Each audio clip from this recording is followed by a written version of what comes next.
It is the year 1156, and there is panic in the Japanese capital of Heiankyo.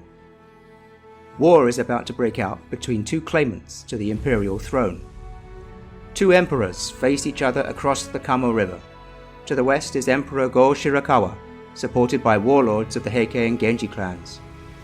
Waiting for them is the army of the emperor's elder brother, Sutoku. Watching as events unfold is the 9-year-old Yoritomo, son of the Genji heir. One day, Yoritomo will become Japan's first shogun, but for now, all he can do is watch and wait to see whether, in this clash of emperors, his father has chosen the right side.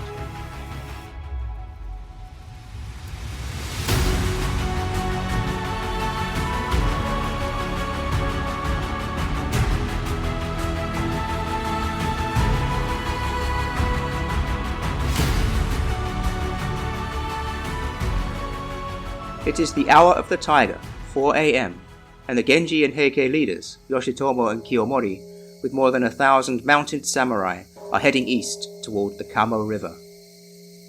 One of Yoshitomo's scouts arrives with first reports of the enemy's position. My lords, the retired emperor has placed troops at every gate surrounding his palace. We estimate over 1,000 men. The scout sketches out the enemy's deployment. Here, at the main gate on the west side, facing the river, are Tameyoshi and 5 of his sons with about 100 men. The scout pauses to see Yoshitomo's reaction. "So, it's true," says Yoshitomo. "My father and my brothers have all allied with Sutoku." "Yes, it appears so," says the scout. "There are 2 main gates on the south side of the mansion. The far side, the southeastern one, is guarded by Taira no Tadamasa." "Ha!" says Lord Kiyomori. "So, my uncle really is a turncoat." "And the other south gate?" asked Yoshitomo. "Yes, it's very strange. The gate at the southwest by the river seems to be guarded by just one man. But according to my reports, he is a giant." Yoshitomo gives a rueful smile. "It seems my brother Tamatomo believes he can guard a gate with no assistance. He certainly has courage." "And the northern gate?" asked Kiyomori. "That appears to be guarded by one of your clansmen, Lord Kiyomori, Taira no Iehiro." Then I will cross the river at Sanjo and up the bank to attack the north gate. On the way, Yoshitomo, maybe I can dispose of your arrogant brother." Yoshitomo nods. "Do not underestimate Tamatomo, Kiyomori. He may be young, but he has the power of 100 men. Any stories you may have heard about him are probably true." "Don't worry, my Heike archers can deal with him. I'll take the north entrance, Yoshitomo, and you can deal with your father at the west gate." "Agreed," says Yoshitomo. "I'll meet you within an hour inside Sutoku's mansion, and then we'll capture the retired emperor before his Nara warriors have even arrived." For a brief moment, the 2 men cast aside their animosity and exchange a nod of respect. "For the honor of the samurai," Kiyomori says. Yoshitomo nods. "For the honor of the samurai." Kiyomori orders his Heike riders to advance and heads east to the Sanjo crossing. Yoshitomo musters his Genji troops to cross the river further upstream at Nijo. It will be the last time these 2 great samurai clans, Genji and Heike, will ever join together in battle. Shortly after 4 a.m., Kiyomori's forces emerge on the far side of the river. In the twilight, they see a gate with apparently just 1 man on guard. Kiyomori sends his deputy commander to investigate. "Hey, you who guards the gate. I am Ito Kagetsuna from Ise of the household of our great commander, Lord Kiyomori of the Heike. Identify yourself to us." In the pre-dawn gloom, they watch as someone comes out from the gate. As the figure emerges, there are gasps from some of the Heike infantry. The man is over 7 feet tall. His armor is white, his helmet adorned with a glittering dragon's head. His right hand holds a gold-trimmed sword, but the sword is not what strikes terror in the Heike warriors who see him. The man has a gigantic left arm, a good 4 inches longer than his right, and with it he holds an enormous bow, 8.5 feet long, and behind him there are more than 20 arrows, the longest anyone has ever seen. "I guard this gate," says the giant, "and I am Tamatomo of the Genji. If you are a Heike underling, withdraw. You are not a worthy opponent. Where is your Lord Kiyomori? But perhaps he is not worthy. Kagetsuna decides to try for diplomacy. Tamatomo! The Genji and the Heike both serve His Majesty. We are like the two wings of a bird. Never before has a Heike man shot a Genji. If none does now, there will be no clash. There is silence from the giant. So, what do you say, Tamatomo? Again, silence. Kagetsuna looks back nervously at Kiyomori, who nods. Kagetsuna places an arrow, draws and fires, but his aim is poor and it strikes the metal rim of Tamatomo's scabbard. The giant roars with laughter. Ha! You're no man at all. You Heike just spout hot air. Here, why don't you take one of mine? Take it, and you can claim glory in this life and the next. He fits a sharp-tipped arrow on his massive bow and draws it to the full. At the same time, just before he releases the arrow, two brothers move forward to protect Kagetsuna. The younger brother, Rokuro, immediately feels Tamatomo's arrow enter his breastplate, rip through his chest, and exit from his back. In an instant, his brother Ito, who is behind him, feels the arrow plunge into his left arm. Rokuro topples dead to the ground. Ito looks in horror at his brother's body and at the arrow that is now sticking from his own arm. He rushes to present himself before Kiyomori, blood pouring from his wound. My lord! Tamatomo's bow has colossal power. No ordinary men can do that. Kiyomori can see that Tamatomo's assault is now striking terror among his troops, who think they must be now facing a demon. This gate is not important, Kiyomori declares. We will go around the palace and attack, as planned, from the north. Over to the west, having just crossed the river at Nijo, Yoshitomo hears reports that Kiyomori has bypassed Tamatomo's gate and is now heading north. Ha! I told him Tamatomo was worth 100 men, so now I'll have to take care of him myself. Yoshitomo orders more than 100 men to the southwest gate. Among the first to arrive are two riders, brothers Oba no Kageyoshi and Oba no Kagechi, who announce themselves to the lone samurai on guard. Ha! I have heard of you, says Tamatomo. You were from the north, in Kanto? I have never before shown Kanto men what I can do. Before the brothers can react, Tamatomo draws the string of his bow to the furthest extent and lets fly. The arrow flies more than 50 meters and rips through Kageyoshi's knee before passing straight through his horse's chest. The horse collapses on the spot. Kageyoshi's brother races to where his older brother now lies crushed beneath his mount. He drags the horse off him and tries to draw him to his feet, but in vain, as Kageyoshi's knee is shattered and he cannot stand.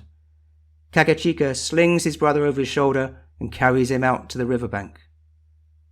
The giant Tamatomo looks in puzzlement at his bow. One of his retainers arrives to congratulate him. That was an amazing shot, he says. Ha! The worst! I was aiming for his spine. By the time most of Yoshitomo's troops have arrived, Tamatomo has now been joined by a small group of retainers who accompanied him from Kyushu, the furthest and most notorious province of Japan. Before fighting commences, they announce themselves one by one to Yoshitomo's nervous troops.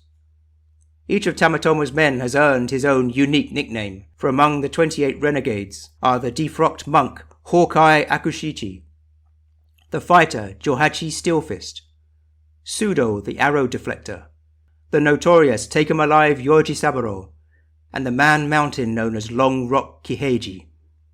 Together they stand as a formidable team. Suddenly, a voice rises to challenge these guardians of the gate. You who oppose us, I speak as my men's commander, Yoshitomo of the Genji. I too am a Genji, comes the reply. I am Tamatomo from Kyushu. Then you are my younger brother, shouts Yoshitomo. And you should know the gods have no blessings for a brother who draws a bow against his elder. Tamatomo laughs. Ha! Is that so? Then how about a son who draws his bow against his own father? Tamatomo calculates the distance and decides to take his chance. He fits the best of his battle arrows, lifts his enormous bow again, draws the string, and then pauses. Should I really kill my brother with no sanction from my father? He hesitates for a moment. then releases the arrow. Yoshitomo has been preparing to fire, but is caught by Tamatomo's arrow. It rips off the stars on Yoshitomo's helmet and plunges into a wooden panel just behind his head. Stunned, Yoshitomo nearly falls off his horse. Feeling his helmet and finding no arrow, he regains his composure and shouts back, "Ah, Tamatomo! So maybe you're not as good as they say you are." Tamatomo laughs again. "You're my older brother, so I left some room between you and that first arrow. I have my reasons. With your permission, my second will answer you more to the point. I wouldn't presume to shoot you in the face, though. Your neck, perhaps. Shoulder plate. Bowstring guard? Tell me where you'd like it. And get those servants out of your way." Yoshitomo sees his brother fitting another arrow to his string and decides that discretion is the better part of valor. Urged by his retainers, he moves back into the shadows, away from Tamatomo's direct line of sight. Despite his archery skills, Tamatomo knows they will be overwhelmed unless they receive reinforcements. "This gate is under dire threat," he says to his retainers. "But while I am here, I will not let them pass." Suddenly, a southerly wind blows open the gate doors. Yoshitomo and his men withdraw to either side, expecting an enemy sortie. Just one infantryman, a man named Toshihira, stands his ground in the middle and declares, "You cowards! It's just the wind!" Yoshitomo's men surge forward to the gate and slam into the fighters from Kyushu. Tamatomo releases arrow after arrow, each one reaching its target. Johachi Steelfist smashes every warrior he meets. Hawkeye Akushishi shoots rapid-fire arrows that decimate Yoshitomo's troops, and Long Rock Kiheji hurls huge stones that obliterate advancing infantry. Yoshitomo begins to worry about his losses. By now he estimates he has lost more than 50 men from Tamatomo's defenders, with more than 80 wounded, just to secure this one side gate of the Emperor's mansion. So like Kiyomori before him, Yoshitomo decides that continuing the attack is just not worth it, and having lost so many men, he orders his troops to withdraw. Instead, he now orders his forces to attack the west gate that is defended by his father, Minamoto no Tameyoshi, and 5 of Yoshitomo's own brothers. As they move to attack, Yoshitomo realizes that he began the assault at the hour of the tiger, 4 a.m., and now it is approaching the hour of the hare, 6 a.m. How long will this battle last, he wonders. As the morning light spreads across the battlefield, let us imagine we are an eagle flying north over Sutoku's palace. Below us, we can see the giant warrior Tamatomo and his Kyushu supporters defending the south gate against Yoshitomo's infantry. Over to the right, at the east gate, the Heike warrior Tadamasa faces the veteran Genji Yorimasa, a man who will play an important role later in our story. As we look to the north, the Heike lord Kiyomori has arrived to launch his attack against his own clansman, Taira no Iehiro. And over to our left, at the west gate, we see the fiercest fighting. Hand-to-hand combat between Yoshitomo's mounted samurai and the forces of his father and his brothers. At this moment, there are Genji fighting Heike, Genji fighting Genji, Heike fighting Heike. It is a clash of brother against brother, nephew against uncle, father against son. Never again will Japan experience a battle like this, with its samurai clans so divided. And at this moment, as we approach 6 o'clock in the morning, there is still no sign of which side will claim victory, and the fate of the Genji and the Heike, and of the 2 clashing emperors, still hangs in the balance.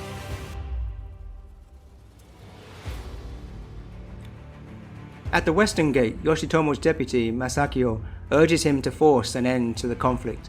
"My lord, there is no sign they are weakening, and Sutoku's reinforcements may arrive soon." Yoshitomo decides to send a message to the emperor. "The enemy is strong," he writes, "and Sutoku's mansion is well defended. I see no chance of success without resort to fire. However, the wind is towards Hoshoji, and the fire might destroy the temple as well." Soon a reply arrives from the emperor's chief advisor, Shinzei.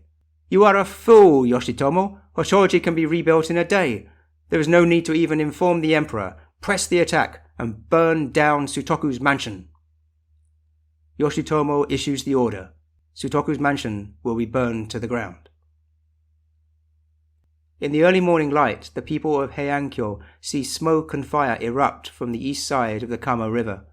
In less than an hour, the retired emperor's mansion has been turned to rubble, as too has much of the surrounding area. Choked and blinded, Sutoku's warriors flee the compound, seeking refuge from the emperor's pursuing forces. The elderly Genji Lord Tameyoshi and his sons try to protect the retired emperor as they flee east into the mountains, but eventually they are captured. The battle of the two emperors is over, and the fate of the survivors will now be decided. As the flames of battle are extinguished, Lords Yoshitomo and Kiyomori receive a summons to attend the imperial palace. But when they enter the reception hall, they see only the seated figure of the emperor's chief advisor, Shinzei, backed by a row of imperial bodyguards. Lords Yoshitomo and Kiyomori, Shinzei smiles as he welcomes them. I am afraid the emperor is busy and has instructed me to speak to you in his place. Please be seated. The emperor wishes me to pass on this message. Recently, evil rebels plotted to overthrow the realm and sow chaos throughout the land. However, you swiftly destroyed them, cleansed the land of its shame, and lifted high the names of your houses. We are deeply impressed. The two warlords lower their foreheads to the ground. And so rewards are earned.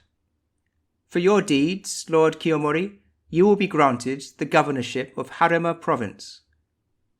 Lord Yoshitomo, you will be appointed to the position of acting chief left equerry. Kiyomori is understandably pleased with his appointment, Harima being one of the wealthiest provinces in Japan, but Yoshitomo struggles to contain his frustration. Yoshitomo, you do not look grateful for the emperor's benevolence. Of course, I appreciate that as current deputy right equerry to become acting left equerry is a promotion. But considering that I turned against my father and abandoned my brothers to serve His Majesty and risked my life to fight for him, considering that your family almost brought us all to ruin, you should be grateful that as a Genji you have any position at all. Unless you are rejecting the emperor's generosity? Yoshitomo bows reluctantly. I humbly accept the emperor's appointment. Which brings us to the fate of your family members who supported the rebellion. In the cases of Minamoto no Tameyoshi and Taira no Tadamasa, the emperor has decided an appropriate punishment. If it is exile, says Yoshitomo, I would humbly ask that the emperor show leniency, considering my father's age, his years of service, as the emperor has chosen a different punishment for the traitors. Death. The word hovers in the air. Yoshitomo is shocked. But the death sentence has not been issued against a nobleman for more than 300 years. Exceptions can be made, and given the exceptional circumstances of a rebellion against His Majesty, but this is outrageous. Kiyomori! Yoshitomo looks to the Heike warlord, his eyes pleading for support.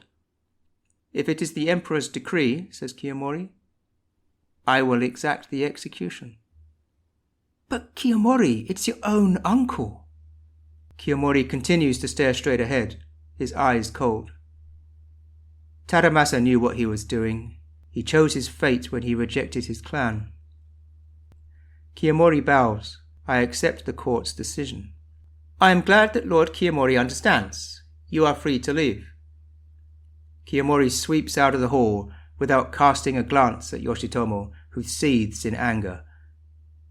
Yoshitomo, there is something more. The emperor is concerned that Tameyoshi has many other sons, and several of these took part in the rebellion.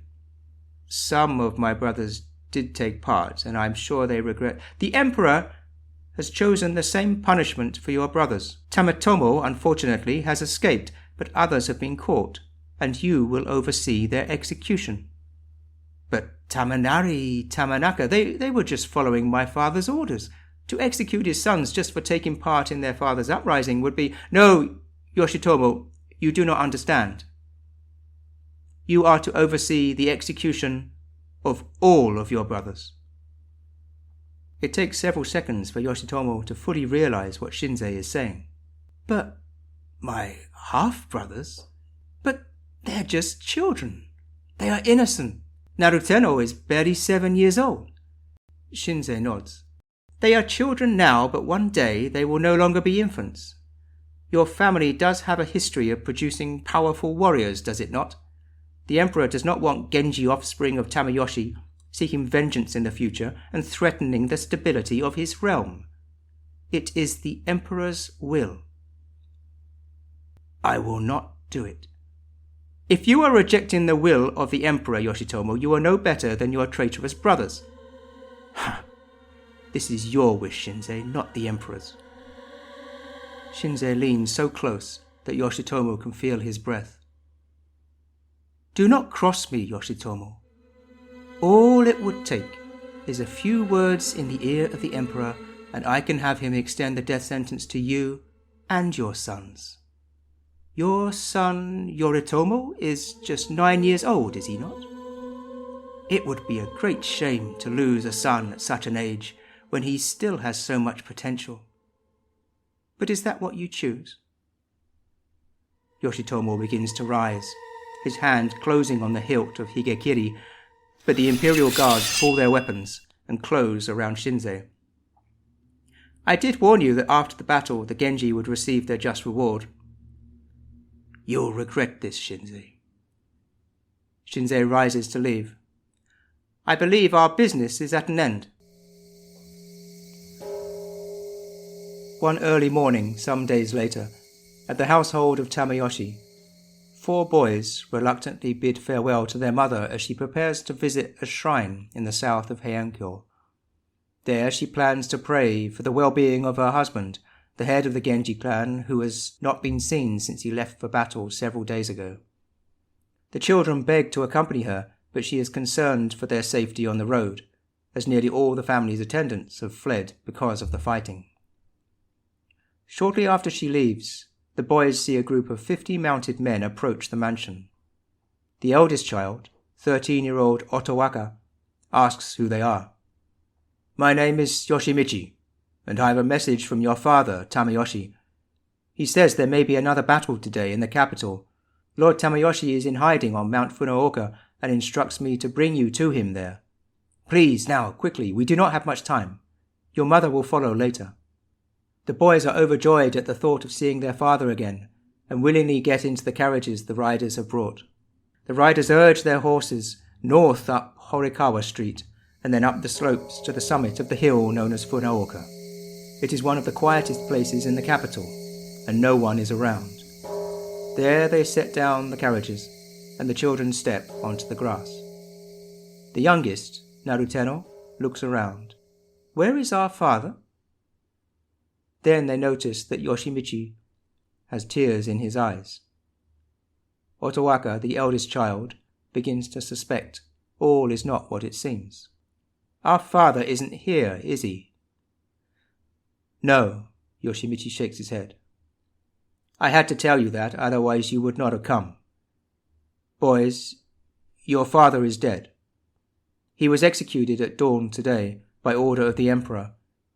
Yesterday morning, Lord Yoshitomo likewise had 5 of Tameyoshi's sons executed, your half-brothers who took part in the rebellion. Otowaka stares at the samurai with loathing. And where were they executed? Here. Now I have received the order to execute the 4 of you. If you have any last words, please say them now. Naruteno cries out, It must be a mistake. I'm too young to fight. I am sorry. So, says Otowaka, Yoshitomo has killed his father, he has killed his brothers, and now he is alone. If we had known we were going to die, we would have left some last words for our mother, so at least give these to her to remember us by. He cuts side locks from the hair of his 3 brothers, cuts one from his own, and wraps the 4 together. Then he draws blood from his finger and writes their names on the wrapping. Give this to my mother, he passes it to Yoshimichi. Please do not lose it. Come, my brothers, do not cry, Otowaka said. If you love our father, dry your tears and pray. All hail Amida Buddha, Lord of the Western Paradise. Receive us for and our father too. Then we will join our father again. The 4 boys kneel on the grass, bow low 3 times to the west, and stretch out their necks to let the sword fall. At the house of Yoshitomo, there is now an air of sadness and defeat, in contrast to the celebrations that immediately followed victory against the rebels. Now, having been forced to oversee the execution of his father and brothers, Yoshitomo feels more alone than ever before. His son Yoritomo wanders through the house and finds himself gazing again at the heirlooms of his ancestors, the armor of the great Genji samurai generals, and Higekiri, the sword that had once cut through a demon at Rashomon Gate. The Genji were once the greatest samurai clan in the land. Now their very existence seems to hang by a thread. He hears his mother approach. The Lady Yura sees that her son is struggling to hold back tears. How could he, mother? He had no choice, Yoritomo. But our own family. He did it to preserve the family. Your grandfather made a great error, and the family has paid a terrible price. But your father must ensure the Seiwa Genji line continues. It was the only way. Father refuses to speak to me. He does not come out from his room. I know, Yoritomo. Your father is deciding what to do to ensure the survival of the family. Yoritomo, you must promise me that whatever happens, you will keep close to your brothers. And promise me that no matter what occurs from now on, the most important thing is you must stay alive. Today, the events of the summer of 1156 are known as the Hogen Rebellion, and although the uprising was short-lived, it marks a turning point in Japan's history, the first step in a chain of events that would eventually see the samurai take over as rulers of Japan. But the bloodshed of that year did not end with the executions of Tameyoshi's family. After hearing of her children's deaths and receiving their locks of hair, Tameyoshi's wife drowned herself at the Katsura River. Tameyoshi's son, the giant Tamatomo, was finally captured after a long manhunt. Because his valor during the battle was so renowned, he was excused execution. But to reduce his power, Yoshitomo was ordered to cut the sinews in his brother's shoulder blades. Tamatomo was then placed in a huge cage and exiled to Oshima, close to Devil's Island off the coast of Izu. In time, though, his shoulders healed. He escaped from his cage and began shooting longer arrows than ever. Finally, a fleet of warriors was sent to contain him. In 1170, the Genji giant set fire to his house and slit his own belly, the first instance of a Japanese warrior committing seppuku. The former emperor Sutoku was likewise exiled to Sanuki, a remote region on the island of Shikoku, where he was placed alone in a specially built walled enclosure with one gate locked from the outside. Secluded far from the capital, Sutoku's resentment grew greater than ever, until one day he bit off the tip of his tongue and wrote a blood oath cursing the emperor and his supporters. Despite Sutoku's curse, the next 3 years passed peacefully. In 1158, Go-Shirakawa abdicates in favor of his 15-year-old son, who becomes the Emperor Nijo. But the real power remains with the now retired emperor, together with his chief advisor Shinzei and Lord Kiyomori of the increasingly powerful Heike clan. Yoshitomo, now leader of what remains of the Genji, builds a tomb for his father and prays for his father's spirit. For 3 years he waits to make his next move. Then, when the Heike Lord Kiyomori departs from the capital on a pilgrimage, he decides to act. It is time for the Genji to strike back. In the next episode, Yoshitomo launches a daring plan to bring down the Emperor's advisor Shinzei, but will he complete his plan before Kiyomori returns to the capital?